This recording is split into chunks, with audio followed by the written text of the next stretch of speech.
It was coming to the end of Rabbi Akiva's ability to continue teaching Torah. He knew that the Romans were after him. He knew that the Romans didn't want him to do this. And he had a student. His student's name was Pappus ben Yehuda, Pappus, the son of Judah. And Pappus kept warning Rabbi Akiva, what are you doing? They're going to capture you. They're going to capture you. And of course, Rabbi Akiva, who fought for everything, who fought for Judaism to continue and for that hope and that future to be possible and to be able to thrive and move on. And he said, I'm not going to have it. Let the Romans capture me, let them torture me. And he gave an analogy. Look at the water, you have fish that swim in the water. He said, when fish are out in the water, they're alive.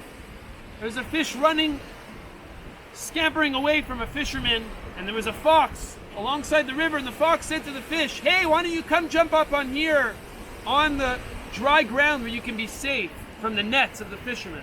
And the fish looked at the fox and said, you silly fox, you have it all wrong.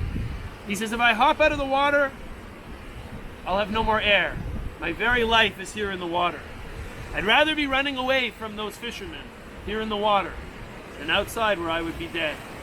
And that's what Rabbi Akiva said to his student Pappus. He said to him, the Torah, Judaism is my life, it's my breathing air. If I would stop for a moment, I would cease to exist. I would cease to be able to be. I am like that fish. The fish in water is the Jew with Torah, the Jew with the connection to God. And without that, we lose our path, we lose our direction, we lose our reason for being the nation of Israel. So the Romans caught Rabbi Akiva, and they took him here to this place that said that this is the location where they executed Rabbi Akiva. And it's the story of Jewish survival and pain and destruction all wrapped in one, which is represented, of course, on the day of Tisha B'Av, but also is represented on many other Jewish days in the calendar. That the Jewish people, embodied in those words of Rabbi Akiva as the Romans were taking his life away and torturing him, he was saying the Shema Yisrael, Adonai Eloheinu, Adonai Echad. He was yelling the Shema.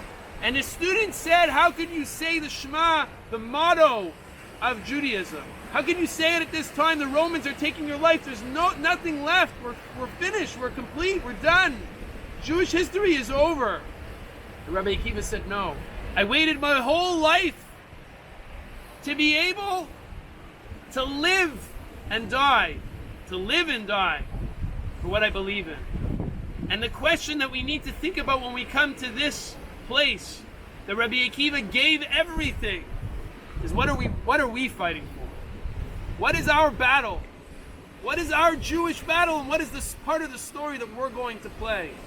What role are each of us going to play in the battle for the future of the Jewish people?